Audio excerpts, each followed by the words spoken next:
This is the AgriBusiness Report from Washington, D.C. I'm Ken Root. The House and Senate come back to work today, ready to deal with short-term issues and long-term challenges. Washington-based farm organizations expressed their concerns yesterday about regulatory excess and legislative restraints, primarily on the Farm Bill. There's just so many issues of importance to co-ops and our farmer members in that Farm Bill, and we're anxious to see Congress get into this debate and get this done in order to provide some stability in the future for our producers. Here in a money-strapped Congress, traditional spending has no guarantee it will be included in the 5-year Farm Bill that will be written in 2012. I think everything's going to be on the table, and I think we're going to be looking at cuts to direct payments, to crop insurance, to conservation, you name it. If we're really going to do something significant about the budget deficit, it's going to take kind of across-the-board cuts. Now, right now there's a lot of weighing going on. Could you move payments from one category to another? Could you move them from direct payments to higher loan rates? Could you move them from direct payments to crop insurance? Can you leave direct payments alone and change the acre program? You know, what's really holding everybody up, I think, is the budget. We'll write an entirely different kind of farm bill if we take a 1% hit in the budget versus if we take a 10% hit. We're at the U.S. Department of Agriculture, where Ag Secretary Tom Vilsack spent an hour with us yesterday.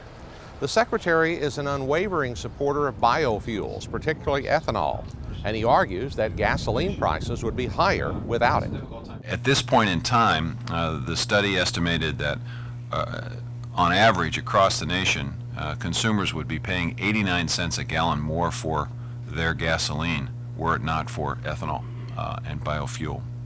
And if for whatever reason ethanol production were to halt immediately, we could see potentially a doubling of gas prices. So I think it underscores the important role and significant role that ethanol and biofuels plays in helping to not only grow the rural economy, but also help American consumers. Industry leaders want to maintain ethanol incentives as long as their competitors are also subsidized. Well, I think it sets up an equitable debate. And you know, us in the ethanol industry have all come together and said we're willing to reform our any tax credits that ethanol receives in order to get the infrastructure built out so we can compete in a fair market, having access to the consumer, give consumers choice at the pump.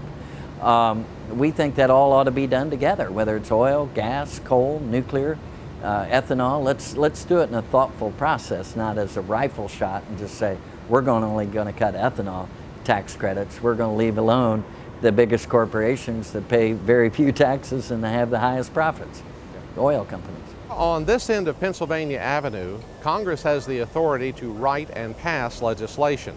On the other end of the same street, the administration tries to insert as much content as possible. It appears in the 2012 Farm Bill they will follow the steps of this dance. Republican Larry Combest of Texas chaired the House Ag Committee during the writing of the 2002 Farm Bill. People ask me if I miss what I'm doing, and I said no, I left on my own accord. I still get to see my friends from occasionally. I still get to be involved in policies and issues that I am passionate about, and I don't have to put up with all that crap. Democrat Dan Glickman of Kansas was Secretary of Agriculture during the Clinton administration and the writing of the 1996 farm legislation. By the way, yeah, there were some budget battles in, but they are insignificant compared to the battles we have now. Remember, we largely were in surplus, or we were close to surplus in 1997, 1998, and 1999. You know, we didn't have $1 trillion worth of debt. Now they are giving bipartisan advice to current Ag Committee members. The thing that always protects agriculture is still there, and that's something called the United States Senate. The Senate will act to temper the desire of the Paul Ryans of this world and others to have massive cuts in the program. The kids are still playing in the sandbox in the House. The adults are fixing to start playing in the Senate. He said that, I didn't. And you know. Well, he couldn't. It would be partisan. It's not partisan when I say it. Only one action is sacred to Congress. The administration cannot write the initial bill. Because what will happen is it will be the first trial balloon that's thrown up in the air. It will be shot down. May have 99% of it may be wonderful, but there'll be 1% that won't be, and that's be where everybody goes. Congress does not like to be told what they're supposed to do. They want to write it. I think they need to be participants in it and players in it, and I think they need to be there, you know, to consult with and deal with and to talk to and how's this going to affect.